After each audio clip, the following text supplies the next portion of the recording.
Right, and when we came into Englishtown last year as the final, there was only 1 point separating first and second, and that time Dustin Wimmer was in second place. So he's coming in here hot. We look at Super Quad qualifying. This is round 2, heat number 1. Guess who gets the whole shot? Keith Little. Oh, he's got that figured out. But then John Natale challenged and passed Little for the lead. And then Little's hanging in second place, but he is now challenged by none other than Dustin Wimmer. And Little doesn't hang on to second place for very long in this heat. Wimmer flies past. And now the focus of the race moves back to Wienen as he begins to challenge for second place. And you know what? It's not long before Chad is there. He's moved forward, as you can see, from fourth up to second. So Wienen and Natale are going at it, and they really are fighting here. Natale needs to stay in front because he wants to put some points on Dustin Wimmer. But Wienen had a great race weekend until he made this mistake. And look at this. Wienen tries to get him back. They both get together. Wienen comes off the bike. Natale looks around thinking, so sorry, I'm going on and win this thing. So Natale does win. Wimmer comes across in second place. Wienen is able to get back on the bike and finishes in fifth. And then John Natale goes back because he wants to talk to Chad about that one. Wow. Here are the Super Quad Pro 450 top 10 qualifiers. Well, with all the chaos going on, Doug Gus gets himself 2 first-place finishes. So that puts him in second in qualifying, which is a great turn-up for Doug. And so with all of that, there's Chad Wienen climbing on his bike. They are ready. We're ready when we come back. The 450 MX final. Good luck, Chad. Thursday, September 27th. Boys looking for a good time? I'm married. I'm done with good times. ABC takes you inside the world of 4 big shots. Janelle decided how she wanted to spice up sex night. She wants me to wax my... The only thing more powerful than them are the women in their lives. Man, we're the new women. Big Shots premieres Thursday, September 27th at 10/9 Central. Part of Premiere Week on ABC. Start here. Jack Link's Beef Jerky presents Messin' with Sasquatch.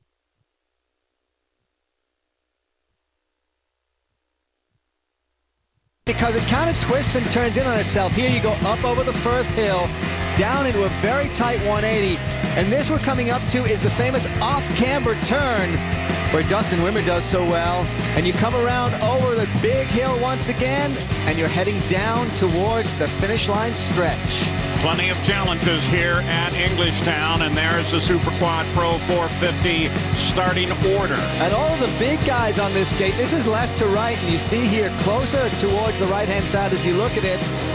They're crowded in there because they need to get into the left-hand turn, and evidently everyone thinks being close to it is going to be the call this week. We take you to the line. There is John Natale Jr., top qualifier, won both of his heats. But there are others who would really like to dominate here. One of them is the 191. That's Dustin Wimmer. He's qualified third. Wow, Wimmer has a pretty tall order coming into this race. He really needs to just kind of shake off any of the problems he's had and really fight John Natale. The gate drops on the big guys. Can Keith Little do it again? No way! Again, the Honda of Keith Little up front. Spader, the blue bike there, he was trying for that hole shot, and I don't think he made it. It looked like Little got it again. 7 straight races. Little takes the lead going into the hole shot, but then Harold Goodman gets around him in that gaggle of machines, and Goodman is now the leader. I think Little was just trying too hard, as was Travis Spader, and he couldn't hang on. He had so much speed. 3 guys, and is that Wimmer in the middle of that? That is Dustin Wimmer, the Red Bull helmet there. You could see stuck in the middle of that pack. That's a disaster. That puts Wimmer well back in the field. We watch them as they come through. Goodman, Natale, Keith Little, there he is. Doug Gus, Josh Kramer, and Chad Wienen. And now John Natale Jr. has taken over the lead. John Natale is out in front. Well, Natale put a great move on Goodman there in that turn, and everyone is still so bunched up here. The Pro 450s battle one another. We look back in the field. Boy, take a look at that. I mean, they are nose to tail everywhere. Wow, I still can't believe that Dustin Wimmer had that problem, so that's going to cost him. But I'll guarantee you one thing, Dustin Wimmer is going to fight so hard now for the rest of this race. Yeah, you don't want to be the guys in front of Wimmer. He is back in the field. He got caught up there, and as a result, he's going to be driving like a madman. There is John Natale Jr. He takes over the lead from Harold Goodman. Goodman sits in second place now. I still am marveled as you see him jump through. Keith Little, what a piece of work he is on these hole shots. You know, and he's been doing so well in the points because he's been managing to hang on there. This time, look at this. Little goes through, and see Travis Spade of that blue bike. He was really trying hard for it, but Little just can't hang on to that kind of heat. Look how close it was, though. Wow. Well, Spade nice. Almost had $1,000. Yeah, nice photo opportunity there to try to figure out who got the hole shot. The Quad Magazine, who pays out this hole shot award, they must be so fed up of writing checks that say Keith Little on them. You saw Natale come through. We are now looking for Wimmer. There he is. Oh, pretty serious piece of something off of one of the machines ahead of him, but he's got a lot of ground to make up. Like you said, Tess, this is going to be devastating for him.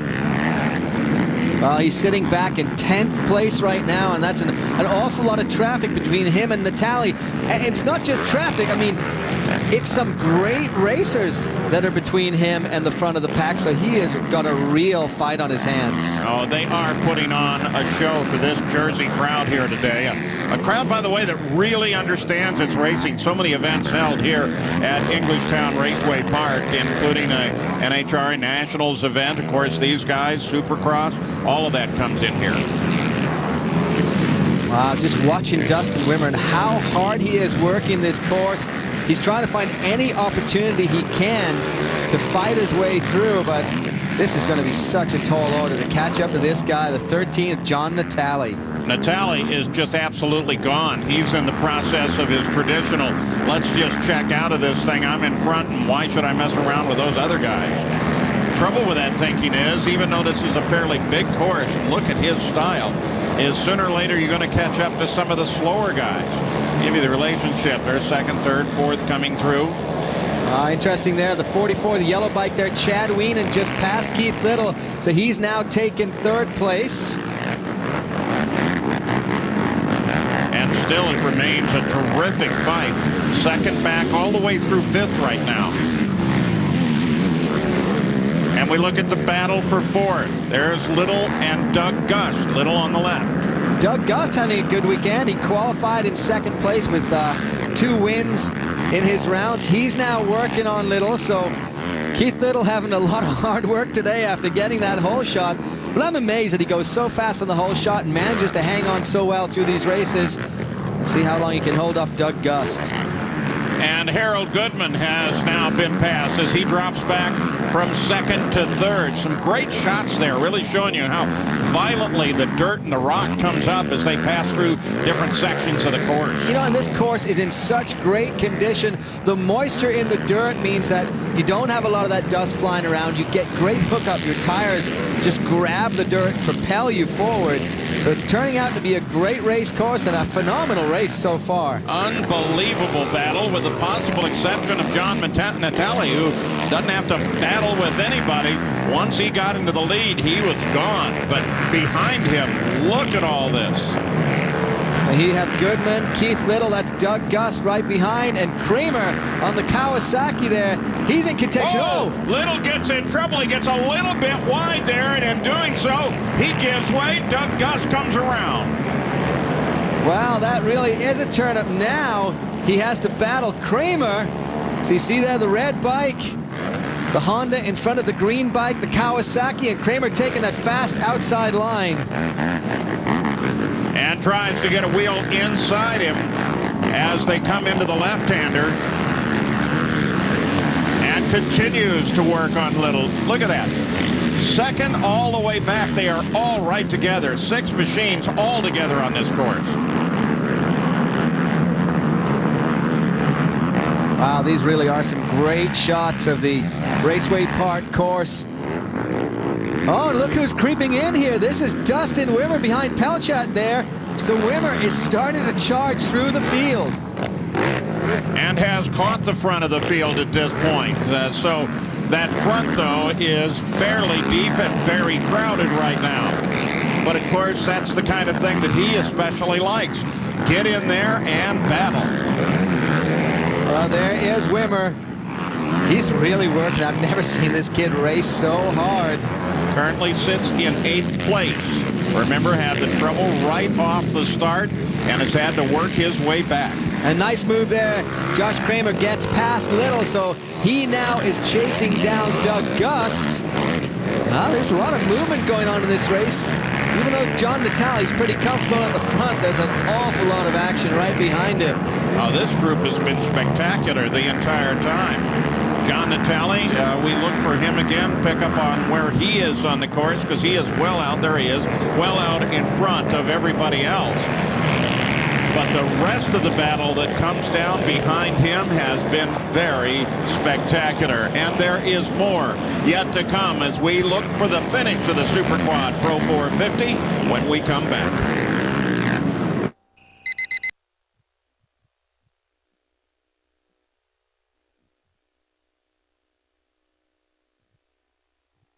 We've got a battle for the front, and we have some rain.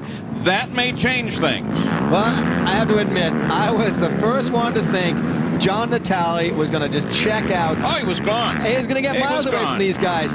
But Chad Wienen, he dug in so unbelievably. Remember that they had that little bit of a problem in their qualifying rounds. But Wienen is just, he's blindingly fast right now, and he seems to catch up to John and then just drop back a little bit. Now he's just searching. He's looking for a way past. He's looking for that one little hole, that one opportunity that will put him in the lead. And we have a great battle at the front. One that, as Tess suggested, one may not have predicted because John Natale checked out early. But Chad Wienen just steadily working on Natale.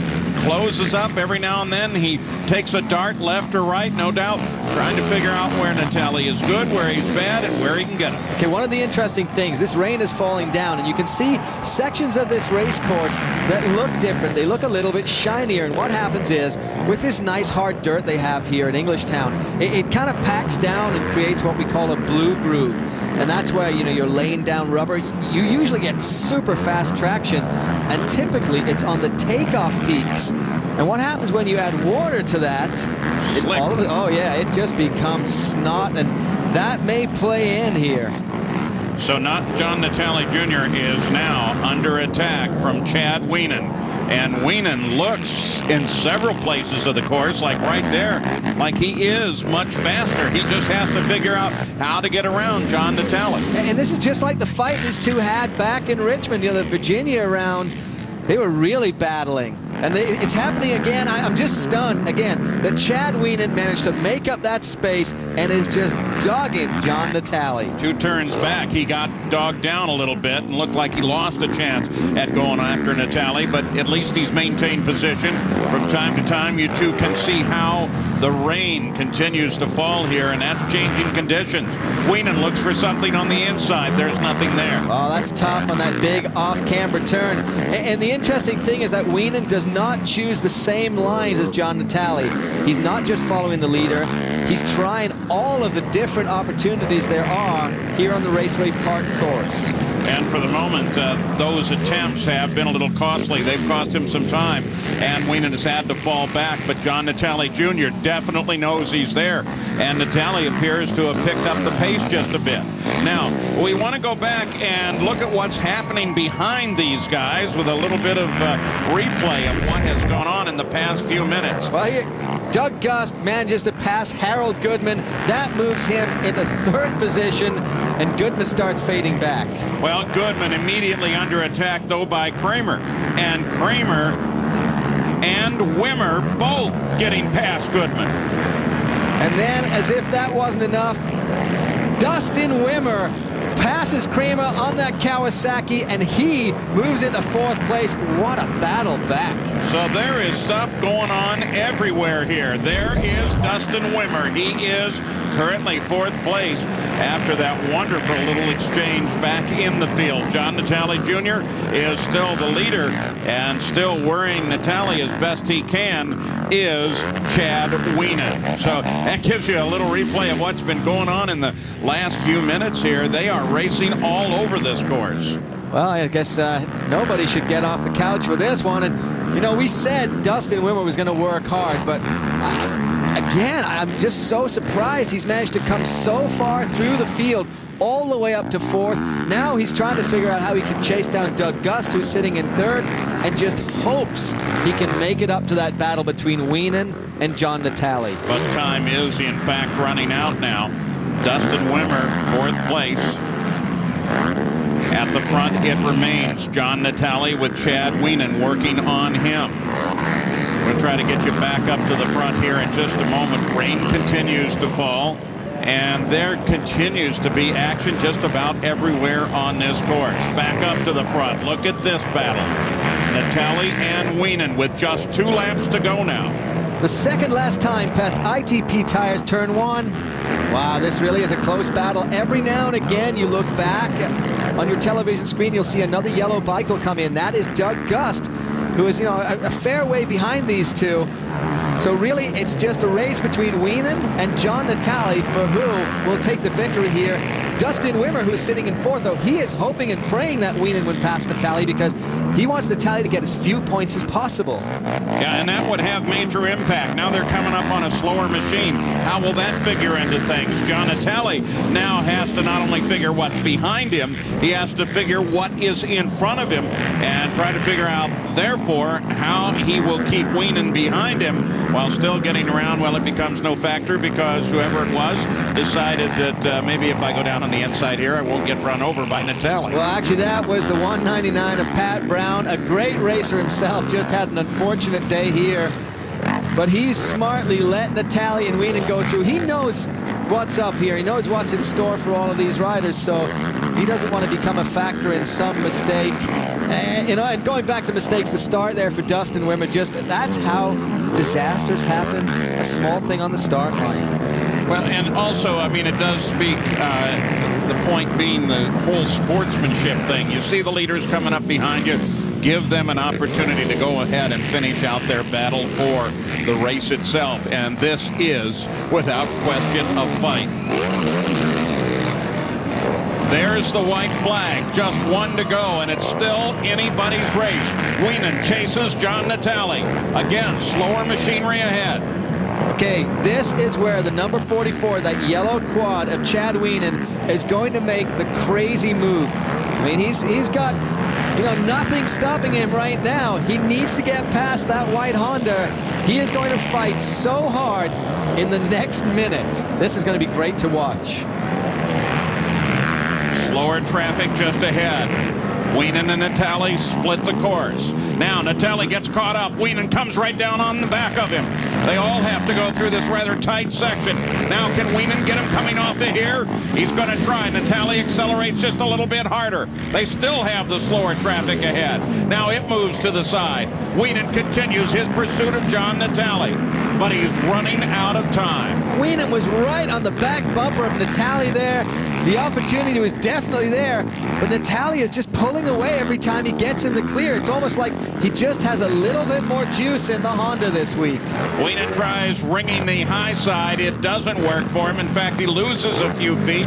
Now he gains them back. He tried the outside line on the off-camber, which has been faster all weekend long. But look at Natale. He's really riding a very smart, very smooth race. John Natale now can start thinking about the checkered flag, but still it only takes a tiny mistake and everything could change here. Wienen continues to charge on Natale. Natale looks for the final set of turns and for the checkered flag, and John Natale Jr. wins it. Chad Wienen comes home in second place, but what a show that was. Wow, here's the start. Keith Little and Travis Spader duking it out for the whole shot. The Quad Magazine whole shot goes to Keith Little. And then it was a constant battle at the front once Chad Wienen caught up to John Natale. They went back and forth constantly, but Natale was able to hold him off. And at the finish line, you see D. Manchak. That is Natale's mechanic, and he's the happiest mechanic on the circuit. When we come back, we'll be talking with John Natale Jr., the winner at Englishtown.